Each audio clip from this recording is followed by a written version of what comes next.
Everybody, this is Osprey from MyChartCoach.com, and in this video we're going to take a look at some of the ETFs and ETNs. This is going to give us a little look at the kind of a broader look at the market, and I'm going to take a look at some different sectors, and we're just going to kind of get an overall view of what's happening, especially after, if you've been following my videos, we've been really hot on the tech sector because it's not often that you get the top companies in the world that have been beaten down this far. So yeah, it's been great trading opportunities, and so as you can see here, this is ProShares Triple Q. This is the QQQ NASDAQ. And so basically it's been in this nasty downtrend. So if you looked at the last video I did in DX, very similar setup, except for this did not form the bullish kicking pattern. You've got the bullish one white soldier here, the red candle, followed with this white candle that opened within the previous red body and closed above. And so basically this is another reversal pattern. We're going to see if it can be confirmed. You've got the pink line here, EMA 4 at 160 is the big level to stay above. If it can stay above 160, that'll signal the bounce is continuing. You can see here back on the 26th, it got above that EMA 4 level, and then it hit EMA 13. That's this 163.55 level, and pulled back. You can see actually it gapped up open, and that was the first trade of the day was the high on the 27th, and they drove it all the way down. And so what you want to see now is that break above this middle or 100-day simple moving average at 161, and the EMA 8 at 162. If it's trading above that 160 level and can hold that support level on Monday, it'll signal it's in play. You want to see if you're a bull, what you want to see is a white candle form. You can see here the last couple of bounces have been followed by red candles. On the 20th, a white candle formed, and that was followed by a red. And then on the 26th, a white candle formed, and that was followed by a red candle on the 27th. So it just signaled more downside risk. And so we're looking for a bullish change in trend here and another white candle. The pullback at end of day there did pull the share price back below that 100-day simple moving average. If it remains resistance, the share price could drop down and end up testing that 200-day simple moving average at 152. That is the downside risk if EMA 4 remains resistance. Okay, if we look here at TQQQ, this is the Ultra Pro Triple Q. This is a way to trade the NASDAQ with it moves twice the movement. So QQQ was up 1.8, and then you could see this was up 5.5. So it returned really nice gains on Friday. What you want, you can see, and FASTO is still at oversold levels. You had the bullish crossover, the black line crossed over the red line. It's still at 19 here. It's still below the 20 oversold line.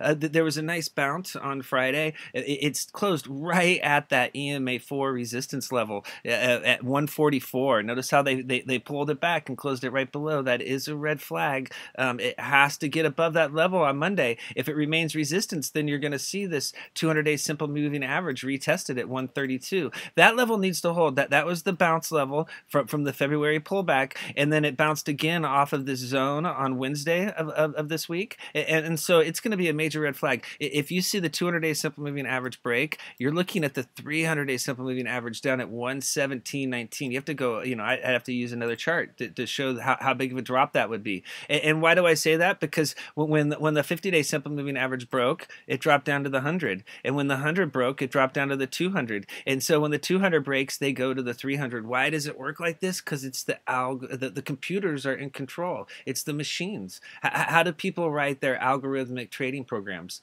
They base their trading programs off of the moving averages. Okay, that's why we trade using technical analysis. And so the bottom line is, if EMA 4 at 144 remains resistance, it will signal downside risk. A close or trading above 144 on Monday will signal that TQQQ is still in play. It did have that same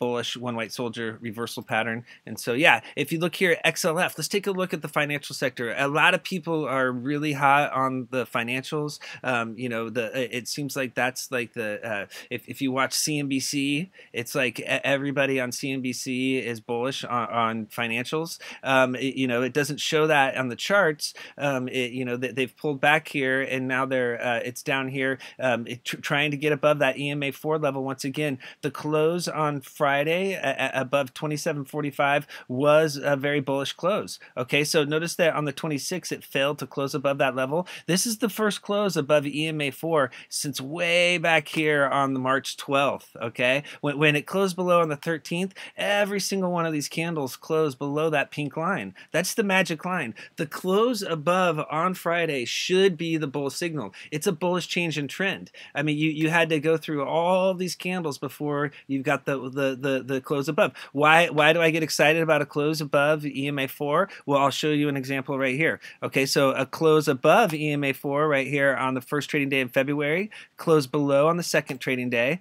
All these candles are below EMA 4, right? All these over here are all below. Okay, and then this candle right here magically closed above, right? And so here it is. The close above was on this candle. So that was the first, since this candle right here closed below, this was the last close above. It came down, and then it finally closed above on the 12th, and that signaled the start of the uptrend. Okay, and so the bottom line is, if you watch the last chart, the technology chart, this is the same thing with the financials. Was Friday a head fake? Is this a head fake here, or is this the start of the reversal? Are we going to see this February reversal happen? You know, we will know by whether or not 27.45 holds. If it drops below that 27.50 support level, and definitely if it closes below, that's going to be major downside risk, and then you're going to be seeing this 26 zone retested. Now if it holds, it needs to close above EMA 8 at 27.69. If you see a close above 27.69, that would be very bullish. Then what we're looking for is a run up to the 100-day simple moving average in the 28 resistance zone. Above 28,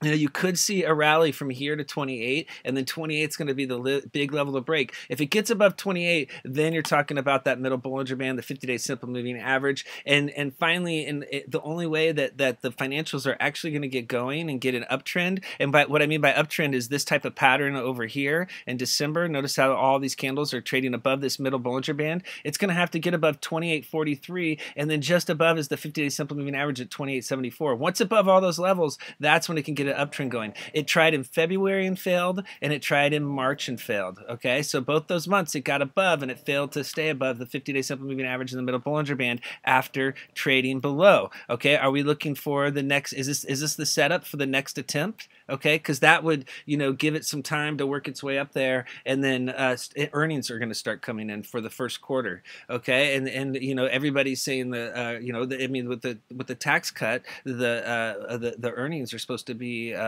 amazing this quarter, and the forward projection is for even better earnings next quarter. So I mean, it's supposed to, with the tax incentives that are going on right now, it's supposed to be from the information that I've gathered, the tax benefits are going to help for the next 3 quarters. And so if you're saying, okay, well, that first quarter is old news because it's already baked in, well, the second quarter is supposed to be even better than the first. At least that's the information that I read. I'm not claiming to be the economist or the you know, this, I just, you know, this is from the information that I read. And so yeah, please double check on your own. And so now we're going to look at FAS here. This is the financial bull 3 times. And so notice that it closed up you know, super big here. So if you're trading, you can trade XLF, right? You can trade XLF, and then if you trade FAS, notice how it closed up 3.59. See, FAS does 3 times what the XLF does. So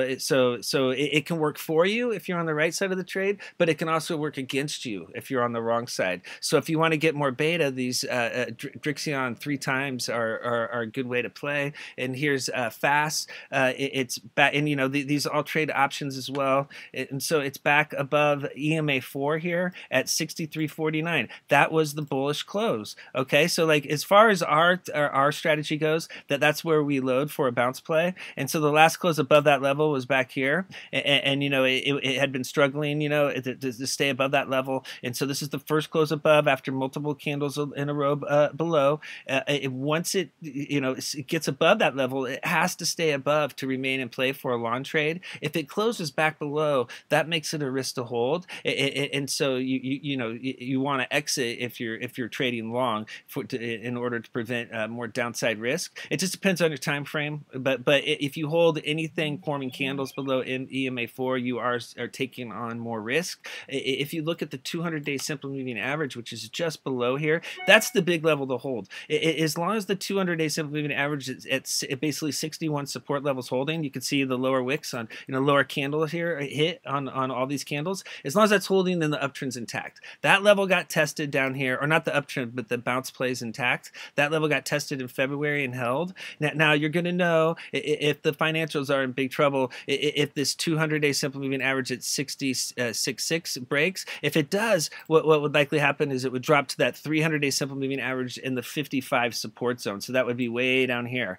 Okay, so this is really imperative that it breaks resistance and holds support. It has to get above 65 here. That's EMA 8, and then eventually to get the uptrend going, there's the 100, the 20, and the 50-day simple moving averages all right here between 68.50 and 71, and so it has to get above there and hold in order to get the uptrend going. Right now we're on bounce play mode, and you can do really well just playing the bounce between a close above EMA 4 and then wherever it stalls out at one of these resistance zones, you have to lock in gains. The stocks that are in the downtrend form candles below the middle Bollinger Band, which is the dotted purple line, between middle Bollinger Band resistance and lower Bollinger Band support. And so what you get many times is a work back up to the middle Bollinger Band. That level fails to break and the downtrend continues. Now if it breaks above the middle Bollinger Band and closes above, and that turns into support, then you're in the bullish upper Bollinger Band channel, and that's between the middle Bollinger Band, the dotted purple lines, and the upper Bollinger Band, the solid purple line. And so stocks that cruise higher are forming candles between these two levels. Stocks in a downtrend form between these two. So you can play, though, in between those levels. Yeah, if you'd like to learn more about that, come check out our chat. And then if you look here at Russell 2000, this is the ticker symbol IWM. This is a nice bounce, right? So it's been really beaten up. It got back above 20 down here. It's at 23. And so it closed up 1%. It's been really beaten up. Everybody was super hot on the small caps. If you were, watching CNBC, during this time here, during the beginning of March, they had every single person that was talking about small caps saying that's the place to be, and they ran that thing all the way up. And even as it was going down, everybody was still telling you just the small caps are the place to be with what's going on with the current White House policy. And so the bottom line is they sold it off. It came up here and it formed. I mean, I call this a double top, but maybe textbook wise it's not, but that's the definition that I use. It formed a top, and then now it's formed another top at the same level, and so it has to break this level 159.50 to head higher. Right now it's on bounce play mode. It got below EMA 4. It's been riding that level lower. It closed back above that level 151.50. That's the start, but it has to get above all these moving averages. They've all converged here between 152.50 and 154. 154 will be that real big level. If it can get above that 50-day simple moving average, that'll be a big signal it's heating up. And then once it's above that 155 level, then it can get the uptrend going. If you're a bull, what you're looking for is this type of move over here. You want to see a break above the moving averages and then above the 50-day simple moving average, then it can get moving. If it fails to break these levels and this 150 support level fails to hold, what you're likely to see is a retest of this 200-day simple moving average, which was back here on the beginning of February. So the question is, are we looking at a retest of the lows, or are we looking at a retest of the highs? Right now, it's in the middle. It's right in the middle. Look at all those circles. It's in the middle. It could go either way, but it depends on whether or not it breaks resistance and holds support. Okay, if you look at TNA, this is the bull, small cap bull 3 times, and so this is a way to play the Russell 2000. This is, moves 3 times the move. IWM was up 1%. TNA was up 3%, okay? And so it came up and it did the double top thing as well. And notice it made a lower top is the previous top, and it's right now it's trying to bounce. It's holding the 200-day simple moving average support level. Okay, so this red line has been holding. It's currently at 64. As long as that level holds, then that's going to signal that this is the bounce zone. You know, you keep reloading off of the bottom if it holds. Now, if it breaks, then you're looking at a drop down to the 300-day simple moving average at 60.25. Notice that level was tested down here in February. That's where it bounced off. Today, or on Thursday, Thursday it closed above the EMA4 at 67.11. It needs to stay above 67. If it drops below 67, that's going to signal that it's likely to hit that 64 again. And then once again, it has to get through these moving averages. Once it's above that middle Bollinger Band at 72, that's going to be the signal that, okay, it's ready to head higher, like over here. It's got some work to do. For Monday, it would be bullish if it got above that EMA 8 at 68.55. Okay, so let's take a look at the energy sector. People are really hot on energy, and everybody's, or I mean, people have been really hot on the financial sector, and everybody's talking about the most beaten up sector as the energy sector, and to keep an eye on it. This is where a lot of people think there's going to be some action happening. This chart is wound super tight right now. It's a coiled spring, and it could explode at any time. It's hitting 49 right here on RSI. You're going to know if XLE is heating up if it breaks above 50 and stays above that level. Last week it got above that level temporarily and pulled back. And I say that because you look over here when it's really bullish, it's above 50 on RSI. You can see over here when there's a big run and it broke out, it's above 50. And so right now it's trying hard. It's hitting that level. Same thing with FASTO. XLE cruises in what we call the overbought power zone above 80 on FASTO. It got above that level when it broke 50 last week. You want to see XLE up in 80. That's the signal that this thing is cooking. All right. So right now it's setting up. Look at this tight sideways channel. Okay, they've sideways channeled this thing for 2 months now. Okay, so it's trading between basically 69, to 68.50 to 69. Currently, this is the big level to break at about 68.75, the closing price in the 26, and then the bottom of the channel's down here around 66. Okay, 66 or we're calling it 60 or 66.50. Okay, what we go by are the closes, and so you're right here. You've got the low close down here, and so this basically is 66 level. And so if 66 holds, it's the that's signaling that this sideways channel is still intact. If it dropped below 66, that would be a major red flag, and then it could break down to the downside. That would be a breakdown below that lower Bollinger Band, currently at 65.92, and then for the bulls, what you want to see is a break through this upper Bollinger Band, currently at 68.39. All right, and that's the top of the channel. If it breaks above that, then you have the 50 and 100-day simple moving averages here at the 69, 69 to 70 resistance zone. If it can get a close above both levels, that's when you're going to see it break out higher. If you look over here in December, when it got above all the moving averages, and that's when the really strong uptrend followed. Okay, so right now it's in setup mode. It's trading right now above. You can see the moving averages have all converged here. You have the EMA's 4, 8, 13, and the 300-day simple moving average all at 67 right now. And so look how tight the Bollinger Bands are. When it gets set up like that, it's ready. It's getting ready to move. You have huge volume down here at the bottom. See, the big players, they already loaded. Right, and so all these people telling you how great energy is, they've already loaded, right? They've loaded up down here. Look at this lower wick down here. Okay, so when you have the lower wick off of the top volume bar, notice how that's the most volume was on this day, and you have the lower. This is what we call the load. All right, smart money. This is people with a lot more money than anybody watching this video right now, and this tells you that they loaded heavy. They've taken it sideways, and now we're just waiting for the break above resistance. You could kick back and wait for a break above the 69.50 resistance zone, and you could just jump in once it gets above, and that way you don't have to deal with all the sideways action or above the 68.50. I think that's generally the best way to play sideways channels, is wait for that break above resistance. That way you don't have your funds tied up. But at some point, this coiled spring is going to pop. If you look at GUSH, or at least I would think so, or it could drop. It could drop. It very well could drop as well. I'm not claiming to be the energy expert. I'm just following the charts. If you look here at the GUSH here, GUSH. This is the energy, gas, and exploration bull 3 times. And so it is above 50 on RSI. You want to see it stay above 50. It's been working on that level. We could draw a trend line here. You can see it's hitting this level. If it busts above that, that's going to be your big signal that it's heading higher. And then we've got fast over here has been heating up.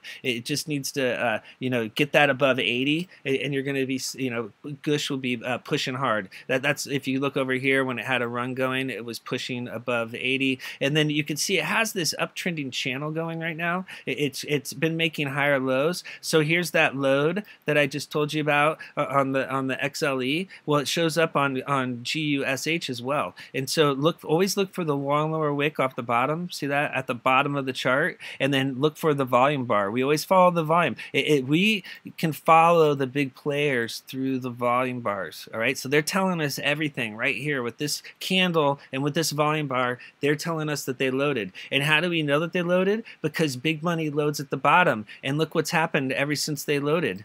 There's been higher lows, higher low, higher low, higher low, right? Higher high, higher high, right? It's going higher high. It's going higher high, and it's going to break 27, and then it's probably going to push higher. That's what the charts are signaling. Now it could break down, but this is signaling that this is coiling up. Look at the very tight Bollinger Bands here. I mean, something's going to break, right? So if there's and I'm not saying that I know which direction it's going to go. I'm just saying that right now it looks like it's going to head higher, and I'm saying that because of this long lower wick down here and the big volume spike, to me that looks like they loaded, and they usually load early, and then it's just waiting for that pop, and then it's all about 27. When GUSH gets above 27, you could see it run back up into these 30s and test that previous high in January. Okay, so if it fails to get above the 50-day simple moving average currently at 24.66, that'll be a red flag. And then the major red flag is if this ascending support line breaks, if it quits making the higher lows. If you see it make a lower low, if it closes below 22,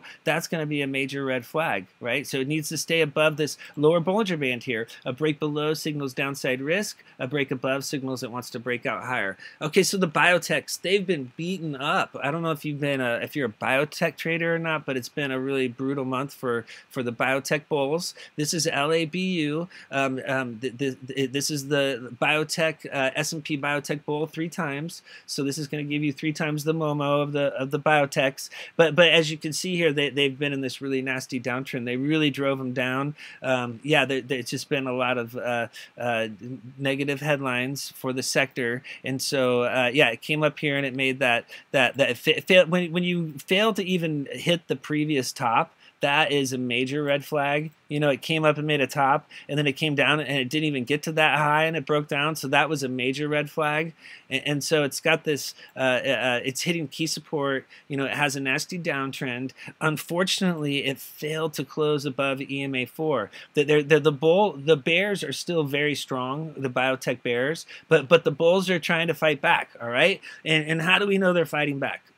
Look at the candles. All right, I'm all about the Japanese candlestick patterns. They've been around for a very long time, and they do tell you a lot about the psychology of the trade on that particular day or time frame. And so you can see here this long lower wick off the bottom, right? 72. Look at the volume bar. Okay, it's the top volume bar. What does that tell you? That's the load. Okay, so they loaded. Some people loaded here. Are they going to be right? We'll see. But big money loads at the bottom. We follow the money in at the bottom, and then you sell at the top. Big money exits at the top, and then they sell and then they load at the bottom. So this looks like they're taking positions down here. We'll see. It had the bounce on Thursday, but it did form a doji. So this is an indecision candle, and what it needs to do is get above EMA 4 there at 80, 81. If it can close above that level, that'll be a signal that it wants to push higher. If EMA 4 at 80, 81 continues to be resistance, resistance, that's going to signal more downside risk. Basically, it's wedged right now. It's at a flex point. So either this red line here at 78.32 support level is going to break, and if it does break, support breaks, then you're looking at a drop all the way down to the 300-day simple moving average at 67.75. Definitely drop to 72 to test that low. If it holds, then it has to break above EMA 4 at 81. So either 78 or 81 is going to break. Above 81 signals to ride long for a play up here to the 100-day simple moving average at 85. If it breaks below 78, you're looking to take it down to 72 and possibly 67. That would signal continuation of the downtrend. All right. So, but it does look like bounce players are loading. And if you look back here in February, notice it had the big long lower wick, okay, and it had the giant volume bar. There was heavy loading on that February bounce. You know, the bulls came in hard and loaded. Well, it wasn't as dramatic on Thursday or last week, I mean, on the 27th, but that was the largest volume bar. Right, and so or here, I guess it is this one here, but they were loading in the same zone, and so yeah, it just we'll see what happens. We'll see what happens. And let's look at emerging market bull 3 times. This is EDC. So how are the emerging markets going? So many people are talking about, you know, emerging markets are going to be the place to be, and you know, I hear a lot of talk about how this is going to be better than U.S. markets, and it's got a lot of upside. And so let's look at the chart. Okay, so this is the up 6%. Okay, the chart's heating up. It's back above 20. You want to see it get above 50 on RSI. Check out how you on plus DI here. You have the green line pushing up towards the red line. If that green line crosses the red line to the upside, it'll be a signal the bulls are heating up. There was a nice close today above that EMA's 4 and 8. That's the pink and green line, or a nice close on Thursday. If it can stay above that 126 level, that's going to be bullish. That 126.75, and then basically it's hitting that 100-day simple moving average right now at basically 130. If it can break above 130, then you have the middle Bollinger Band at 132. It's trying to reverse here. It's trying to do what it did here and what it did here, and it all starts with getting back above that middle Bollinger Band and getting that getting above EMA's 4 and 8 is the first step, and that happened on Thursday. So keep an eye on EDC. We'll see if it can follow through. And then if you look at Brazil here, this is the Brazil bull 3 times, and so it had a huge move on Friday. It closed up nearly 9%. So that was a giant move. So you had a 3% move basically for Brazil. This is the 3 times bull, and so you want to see RSI get back above 50. A lot of people are very bullish on Brazil right now. If it can get above 50 on Fasto, that would be that would signal the chart's heating up. It had a bullish crossover here on ADX with the green line crossing the black line to the upside, and so as you can see, it's back above EMA's 4, 8, and 13, above the pink line and orange lines. If it can stay above 50.36, that would be bullish. What you want to see is it close above that middle Bollinger Band at 52. All right, so if it gets above 52 and it closes above that level, that's going to be your signal. Okay, yeah, this is really heating up. And then once it gets back above that 50-day simple moving average at 50.80, it could really get moving. That's what happened back here in December. It got above the middle Bollinger Band and then above the 50-day simple moving average and 100-day simple moving average, and that's when the big run followed. So it came down. It bounced off the 100-day simple moving average. It held support. It's holding the support from February. As long as it stays above 46.67, then this 100-day simple moving average support level is intact. If it drops below, then you're looking at that 200 and 300-day simple moving averages on deck. Okay, and finally, let's look at China. This is the China bull 3 times. So this is China had a big bounce as well. So as you can see, this was a worldwide move on Thursday. The markets around the world were moving, and this closed up over 3%. Was it into the quarter window dressing? We will see that this bounced as well off of the 200-day simple moving average. So as long as that level holds down here at 32.40, you know, this is the reload zone. If it drops below, that would signal big downside risk. You could see it drop down to the 300-day simple moving average down to 28.